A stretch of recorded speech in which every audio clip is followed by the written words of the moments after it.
Hello दोस्तों, मैं मनीष गुसिंगा स्वागत करता हूं आपका गुसिंगा ऑनलाइन क्लासेस पर। सभी भाइयों को मेरी तरफ से गुड मॉर्निंग। और जिस भी भाई ने कल sarkariresult.com खोल के नहीं देखा है वो एक बार ये इन्फॉर्मेशन को ज़रूर से ज़रूर सुन ले।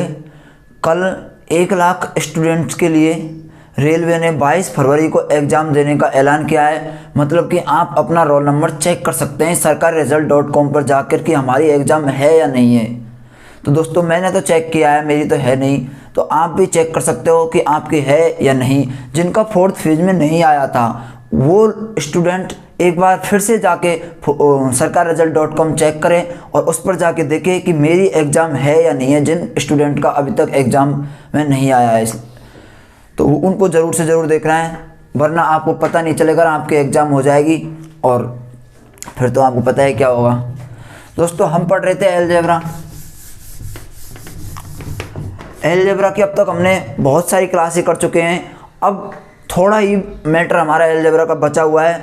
दोस्तों जो भी भाई नया आया है वो ज़रूर से ज़रूर इस चैनल को सब्सक्राइब कर ले और दोस्त भाई प्लीज़ वीडियो को लाइक ज़रूर कर देना और अभी अपने सभी दोस्तों को बताओ और चैनल को शेयर करो। तो अब हम पढ़ेंगे क्वाड्रेटिक इक्वेशन। क्वाड्रेटिक इक्वेशन मतलब द्विघात समीकरण। आराम से पढ़ेंगे द्विघात समीकरण का, बिल्कुल आराम से। बहुत अच्छा कॉन्सेप्ट है द्विघात समीकरण का। द्विघात समीकरण तो दोस्तों एक्चुअली में ये होता क्या है द्विघात समीकरण, ये देखेंगे हम। और इससे क्वेश्चन कैसे पूछे जा सकते हैं ये देखेंगे। तो ax² plus bx plus c ये एक द्विघात समीकरण होता है। इसमें हम जिसमें भी घात 2 आती है उसको द्विघात समीकरण कहते हैं। और यहाँ पे हमारे पास कोई भी संख्या होनी चाहिए मल्टीप्लाई में, या मत हो या मत हो। मतलब यहाँ पे एक तो होगा, यदि कोई भी संख्या नहीं होगी तो यहाँ पे एक मल्टीप्लाई में होगा, ऐसे ही यहाँ मल्टीप्लाई में होगा, ऐसे ही यहाँ कुछ होगा। तो इसका मतलब a कांस्टेंट होगा और कोई b कांस्टेंट होगा। तो यहाँ पे x तो एक चर राशि है लेकिन a, b और c कांस्टेंट है। तो दोस्तों इसको कैसे सोल्व करते हैं और इसमें x का मान कैसे निकालते हैं, इसके रूट कैसे निकालते हैं, वो मैं आपको पहले तो इसके डेरिवेशन बताऊंगा, पूरा डेरिवेशन। पहले आप इसको देख लो कि इसके रूट कैसे निकाले जा सकते हैं। -b plus -b² -4ac upon 2a। तो दोस्तों मैं आपको इसका डेरिवेशन बताऊंगा अभी कि इसके कैसे निकाला, ये कैसे आया, हमें क्या पता है। इसको श्री धनाचार्य फॉर्मूला बोलते हैं। x का मान निकालना होता है तो इस फॉर्मूले को काम में लेते हैं। -b plus -b² -4ac upon 2a। और एक और हमारे पास फॉर्मूला होता है, वो है कि हम इसका रूट निकाल लेते हैं। जैसे यदि हमारे पास कोई भी इक्वेशन है जैसे कि x² प्लस 2x प्लस 1 = 0, तो इसको देख सकते हैं x प्लस 1 और x plus 1 into x plus 1 x plus 1 का होल स्क्वायर बन जाएगा। इस प्रकार भी हम इसके गुणनखंड विधि से भी इसका मान निकाल सकते हैं। तो ये 0 के बराबर है, तो x प्लस 1 का होल स्क्वायर = 0 और x प्लस 1 बराबर 0, x बराबर हो जाएगा यहाँ पे -1। तो दोस्तों ऐसे भी हम गुणनखंड विधि से भी इसको सॉल्व कर सकते हैं। तो लेकिन जब गुणनखंड नहीं हो और हमारे पास बड़ी बड़ी वैल्यूज आ जाती हैं तो हम गुणनखंड नहीं कर पाते हैं। इसलिए हमने ये फॉर्मूला श्री धनाचार्य का फॉर्मूला है, इसको बनाया था श्री धनाचार्य ने, इसलिए इसका नाम श्री धनाचार्य ही है। तो ये श्री धनाचार्य जी ने दिया था x = -b plus -b² -4ac upon 2a। ये फॉर्मूला बड़ा ही इंपॉर्टेंट फॉर्मूला है, इसको आप ज़रूर से ज़रूर याद कर लेना। यदि कोई भी भाई मैथ पढ़ रहा है तो इस फॉर्मूले को बिना याद किए वो आगे मैथ नहीं पढ़ सकता, बिल्कुल भी नहीं पढ़ सकता आगे मैथ। तो इस फॉर्मूले को नोट करना। अब देखेंगे हम कि ये फॉर्मूला आया कहाँ से, कैसे इसका निगमन हुआ है। मैं हमेशा ही कहता हूं कि हमको बेसिक से पढ़ना चाहिए। ये हमसे कहीं भी नहीं पूछेगा, एसएससी में, ना रेलवे में, ना ग्रुप डी, मतलब कहीं पे भी ये बैंक में, एसएससी, रेलवे, बैंक, आईबी, किसी भी चीज़ में हमसे ये नहीं पूछेगा कि इसका ड्राइव करके बताओ, लेकिन हमें आना चाहिए, क्योंकि इसको आने से क्या होता है कि हमारे अंदर कॉन्फिडेंस डेवलप होता है और हमें पता लगती है कि चीज़ें कैसे होती हैं, क्या होता है। यदि हम इसको रटने में लग जाएंगे तो फिर भूल जाएंगे कि 2a अंदर है, बाहर है, 2a नीचे है, पूरे के अंदर है, तो ये गड़बड़ हो जाती है। इसलिए आप इसको ड्राइव जरूर करके देखा करो, एक बार रफ में करके ज़रूर देखें। जब मैं आपको करा ही रहा हूँ तो आपको कोई प्रॉब्लम नहीं होनी चाहिए।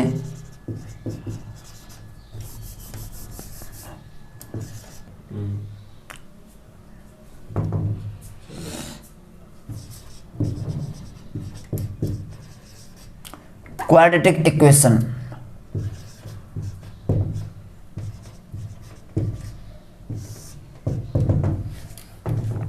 क्वाड्रेटिक इक्वेशन द्विघात समीकरण।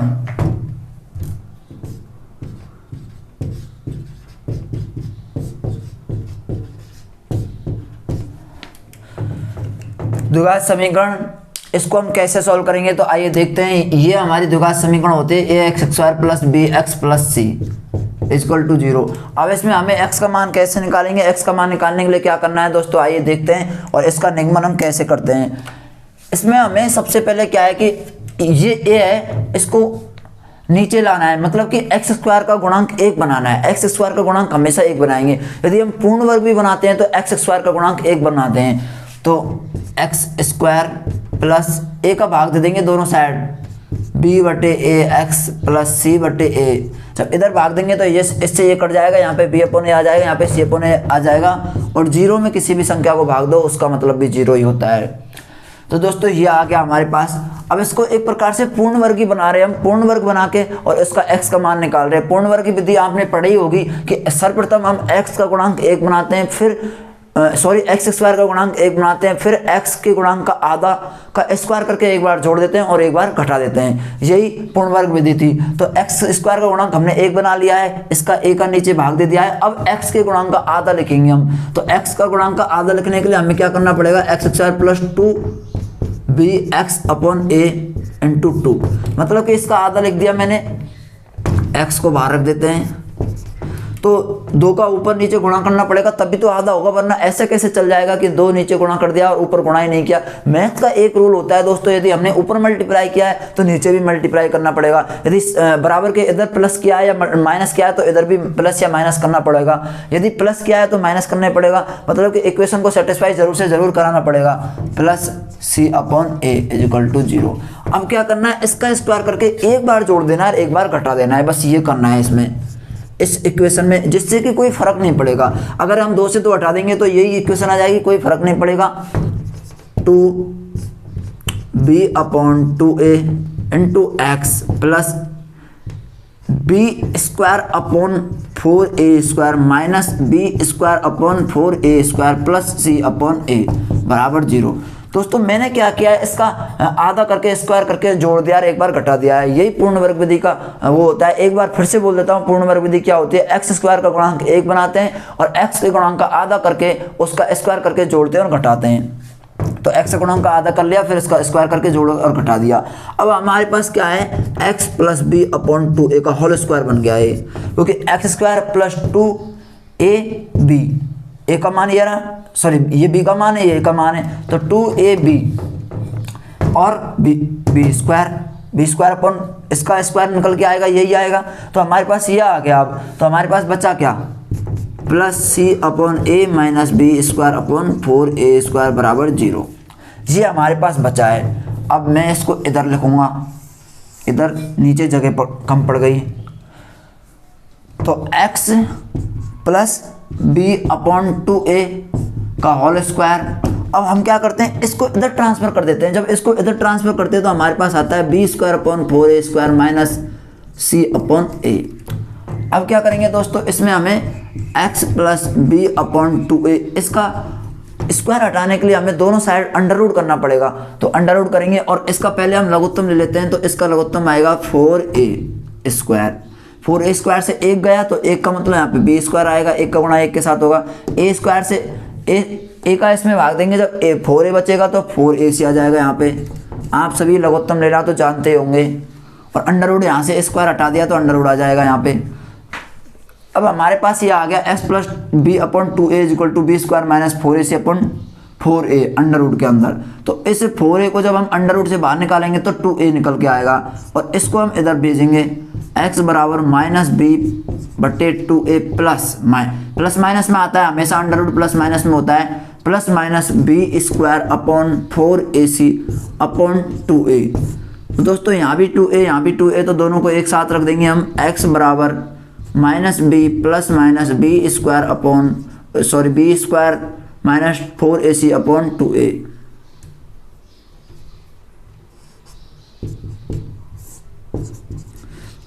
ये हमारे पास दोस्तों अभी जो हमने फॉर्मूला लिखा था उसका डेरिवेशन आ गया है, ये इसका डेरिवेशन होता है, ये हमने निकाल दिया है। अब इसके हमारे पास दो रूट बनेंगे, एक तो प्लस का और एक माइनस का। जब हम एक बार इसको प्लस लेंगे एक बार इसको माइनस लेंगे तो हमारे पास दो मान निकल के आएंगे। एक तो आएगा x बराबर minus B plus B square minus 4ac under root के अंदर बटे 2a, और एक निकल के आएगा x बराबर बी माइनस बी और minus B square minus 4ac बटे 2a।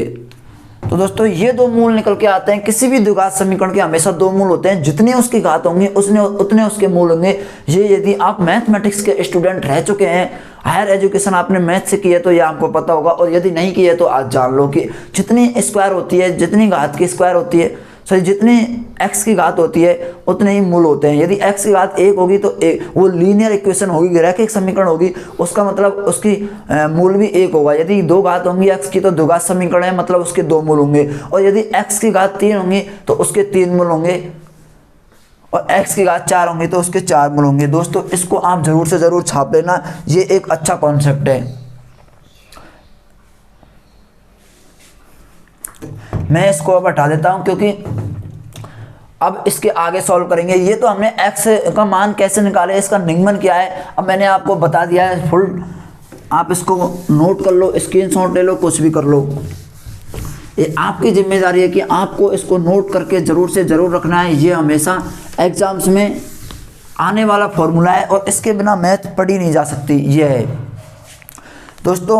अब क्या करते हैं, हमें पता चल गया कि x का मान क्या है, x is equal to minus B plus minus B square upon B square minus 4ac upon 2a। मैं यदि ax square plus B ax square plus B x plus C के यदि दो मूल मान लो अल्फा और बीटा, तो अल्फा का मान इसमें होगा minus B plus B square minus 4ac upon 2a, और बीटा का मान होगा minus B square minus 4ac upon 2a। तो दोस्तों ये अल्फा और बीटा के मान हो गए। मैंने इनको अल्फा और बीटा मान लिया है, आप भी इनको अल्फा और बीटा मान लेना। ये अल्फा का मान हो गया, ये और ये बीटा का मान हो गया। तो दोस्तों अब क्या करेंगे, हम अल्फा और बीटा को एक बार जोड़ेंगे और एक बार मल्टीप्लाई करके देखेंगे तो क्या रिजल्ट आता है, देखते हैं। इनको हम जरूर से जरूर लिख लेना, ये बहुत ही इंपॉर्टेंट पोर्शन है अलजेब्रा के अंदर। तो दोस्तों अब हमें अल्फा और बीटा की वैल्यू को जोड़ के और घटा के देखना है। तो ax square plus B x plus c is equal to 0 होगा। इसके मूल होंगे अल्फा बीटा, इसके दो मूल होंगे अल्फा व बीटा हैं। तो अल्फा प्लस बीटा क्या करेंगे तो क्या होगा, अल्फा और बीटा का मान अभी मैंने आपको लिखाया था जस्ट रिसेंटली। तो अल्फा और बीटा को हम प्लस करके जो देखते हैं, तो अल्फा का मान है minus B plus B square minus 4ac upon 2a, और बीटा का मान है plus minus b minus B square minus 4ac upon 2a। तो दोस्तों जब ये माइनस यहाँ पे है तो इसका क्या करेंगे, हम माइनस से प्लस मल्टीप्लाई होगा तो माइनस आ जाएगा यहाँ पे। तो आगे की स्टेप में इसको माइनस कर दूंगा, और यहाँ पे 2a दोनों में है तो 2a लघुत्तम ले लेंगे यहाँ पे। तो 2a को हमने लघुत्तम ले लिया, minus B plus B square minus 4ac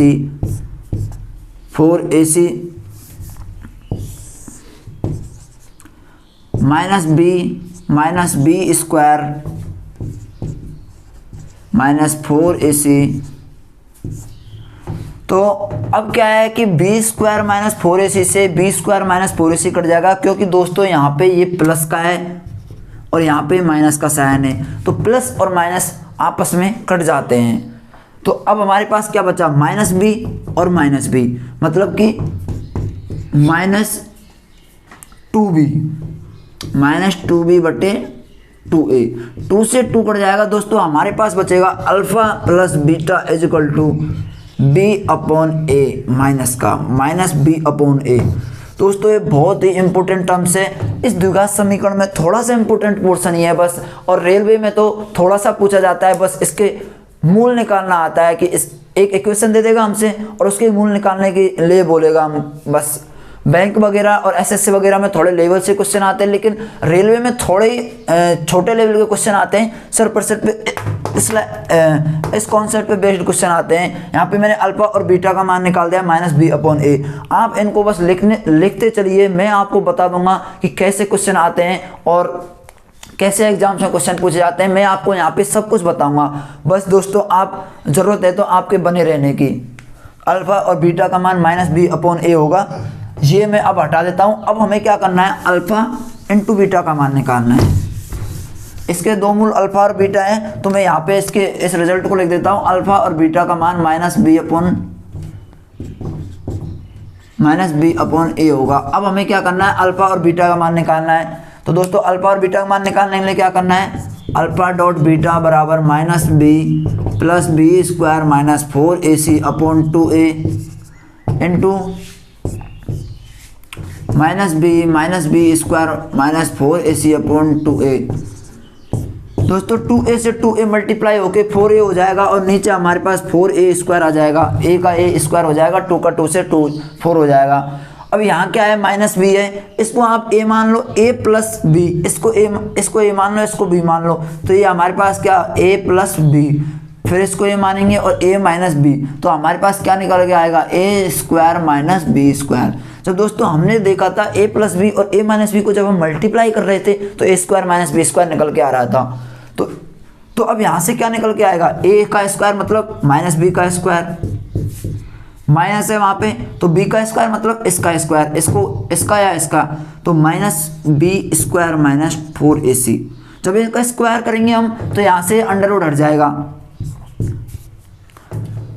अब दोस्तों माइनस का है ये, तो प्लस का हो जाएगा b² माइनस, और इसको अंदर मल्टीप्लाई करेंगे माइनस को, तो -b², और इसको अंदर मल्टीप्लाई करेंगे तो माइनस माइनस प्लस हो जाएगा, तो 4ac बटे 4a²। माइनस से -b² कट जाएगा, प्लस वाले b² से माइनस वाला b² हट जाएगा।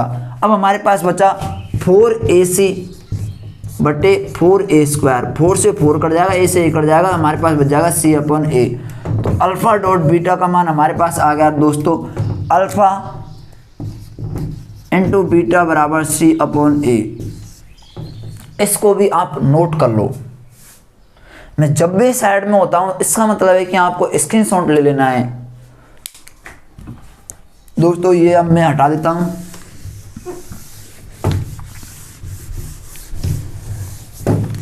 तो अब हमारे पास यहां से वैल्यू निकल के आ गई कि अल्फा और डॉट बीटा का मान c/a होगा। दोस्तों अल्फा प्लस बीटा का मान आ गया और अल्फा डॉट बीटा का मान आ गया, ये बहुत ही इंपॉर्टेंट इक्वेशन। अब यहाँ से यदि हमारे पास दे रखे हो अल्फा और बीटा मूल दे रखे हो तो हमें द्विघात समीकरण कैसे बनाते हैं। यदि हमारे पास अल्फा व बीटा मूल दे रखे हो, अल्फा व बीटा मूलों की द्विघात समीकरण, या तो हमसे क्या है इक्वेशन दे देगा और दो मूल पूछेगा, और यदि इक्वेशन ना दे के हमसे मूल दे देगा और इक्वेशन बनवा लेगा। तो यदि हमारे पास अल्फा व बीटा, पहले तो हमने निकाला कि ax² plus bx plus c हो गए, तो अल्फा और बीटा का मान कैसे निकालेंगे वो मैंने आपको बता दिया, b² - 4ac/2a से आएगा। और यदि हमारे पास अल्फा व बीटा मूल दे रखे हैं तो इनकी मूलों की द्विघात समीकरण क्या होगी, तो वो मैं बताता हूँ, x² माइनस मूलों का योग मूलों का योग इंटू एक्स प्लस मूलों का गुणनफल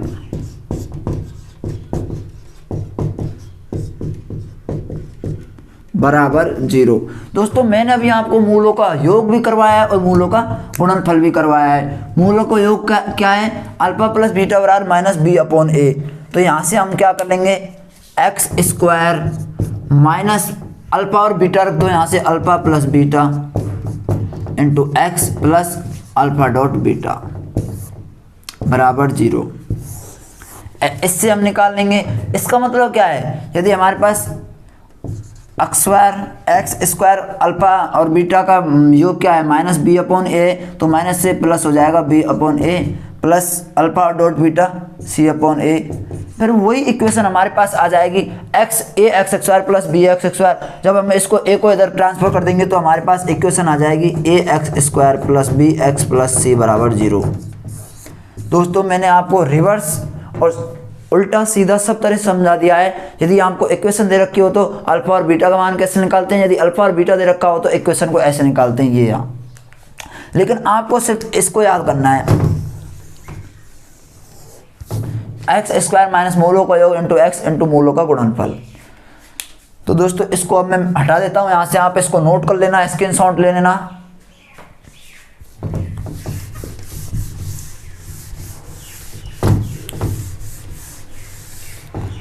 अब हमें क्या करना है, इनके मूलों की प्रकृति निकालनी है। मूलों की प्रकृति, यदि हमारे पास मूल दे रखे हो तो इनकी प्रकृति कैसे निकालते हैं, मूलों की प्रकृति।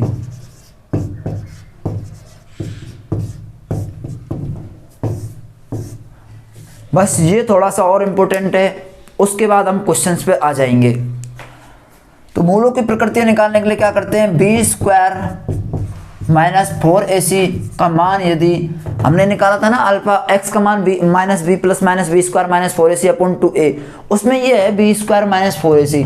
यदि इसका मान यदि 0 से बड़ा होगा, यदि इसका मान 0 से बड़ा होगा तो मूल होंगे रियल एंड अनइक्वल। अब इसका मान तो आप समझते हैं वास्तविक और बराबर नहीं है। वास्तविक और बराबर, अनइक्वल का मतलब होता है बराबर नहीं है, रियल का मतलब वास्तविक होता है। और यदि बी स्क्वायर माइनस 4ac का मान 0 से छोटा होगा तो ये होंगे काल्पनिक, इमेजिनरी, काल्पनिक और अनइक्वल। काल्पनिक का मतलब इमेजिनरी, जिसको इंग्लिश में पढ़ना है वो इंग्लिश में, जिसको हिंदी में देखना है हिंदी में। और यदि बी स्क्वायर माइनस 4ac का मान 0 के बराबर होगा तो बी स्क्वायर बराबर 4ac होगा। तो इसका मतलब है कि मूल रियल होंगे और इक्वल होंगे, रियल एंड इक्वल। ये दोस्तों ये हैं, यदि बी स्क्वायर माइनस 4ac का बराबर 0 होगा तो ये एक परफेक्ट स्क्वायर निकल के आएगा, इसलिए इसके मान इक्वल होंगे, बराबर होंगे और रियल यानी वास्तविक होंगे। और एक कंडीशन और है, यदि बी स्क्वायर माइनस 4ac एक पूर्ण वर्ग संख्या बन रही है, पूर्ण वर्ग संख्या है तो दोनों रूट परिमेय होंगे, तो मूल परिमेय होंगे।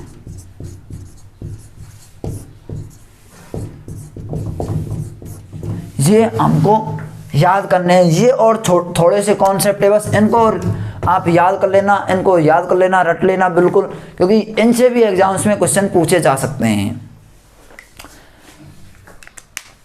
अब इनको भी लिख लो, इनको भी नोट कर लो। अब दोस्तों मैं आपको कुछ क्वेश्चंस करवाऊंगा कि कैसे क्वेश्चंस पूछे जाते हैं इसमें। तो सबसे छोटे क्वेश्चन लेते हैं हम।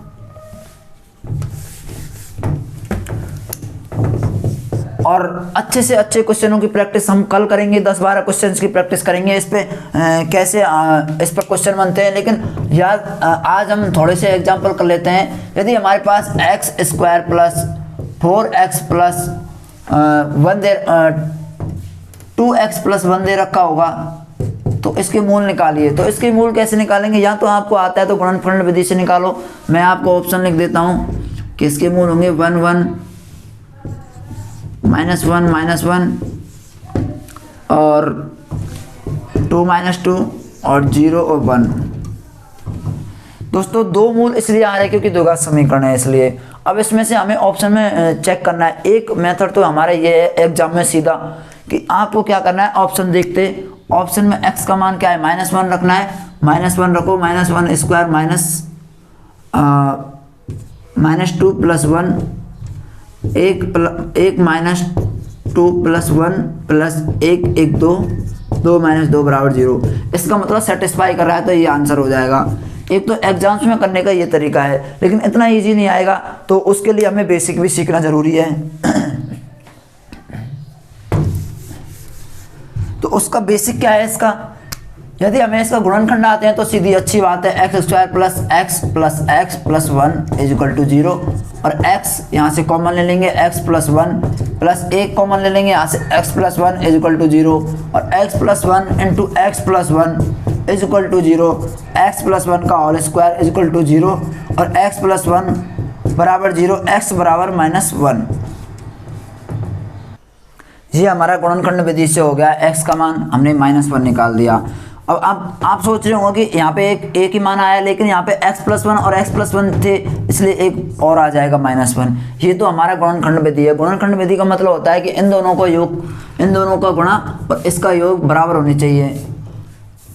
इन दोनों को गुणा और इन दोनों के योग, ऐसी दो संख्या लेने की योग करने पर ये आ जाए और गुणा करने पर ये आ जाए। अल्फा और बीटा का मान ऐसा लेना है कि अल्फा बीटा बराबर C/AO, अल्फा प्लस बीटा का मान ये आ जाए। ये मैंने आपको अभी बताया कि मूलों का योग और मूलों का गुणनफल। इसको और डिस्कस करेंगे कल, नेक्स्ट लेक्चर में इसको और डिस्कस करेंगे। एक बार इसके फॉर्मूले से मान और कैसे निकालते हैं ये और बता देता हूँ बस मैं आपको। -b + -b² - 4ac/2a। -b का मतलब इसमें माइनस का मान 2 है, प्लस -b² का मान क्या है, b² का मान 2 है, 4 आ जाएगा, 4 -4, a का मान क्या है 1 है और इंटू 1 मतलब 1 ही आएगा बटे 2 × 1, 4 से 4 कट जाएगा। तो यहाँ पे b² - 4ac का मान 0 आया है, इसका मतलब ये एक पूर्ण वर्ग संख्या है। तो -2 + -1 बटे 2 × 1 करेंगे 2 ही आ जाएगा, सॉरी यहाँ पे 0 है, तो -2 बटे 2 बराबर -1 और -1। इसके दो मूल निकल के आएंगे जब एक बार -2 + 0 करेंगे, एक बार -2 - 0 करेंगे, तो -1 और -1 दो मूल निकल के आएंगे। दोस्तों आज की क्लास में यहीं तक। नेक्स्ट क्लास में अब हम पढ़ेंगे इनके कुछ क्वेश्चंस। एग्जाम्स में सीधे क्वेश्चन कैसे पूछे जाते हैं और प्रीवियस ईयर में आए हुए क्वेश्चंस को मैं आपको कल यहाँ पे डिस्कस करूँगा। दोस्तों जिस भी भाई ने अब तक चैनल को सब्सक्राइब नहीं किया है वो चैनल को सब्सक्राइब कर दें, और यदि वीडियो को लाइक नहीं किया है तो वीडियो को लाइक कर दीजिए और अपने सभी दोस्तों को बताएं। Thank you, all the best. पढ़ते रहिए, सीखते रहिए।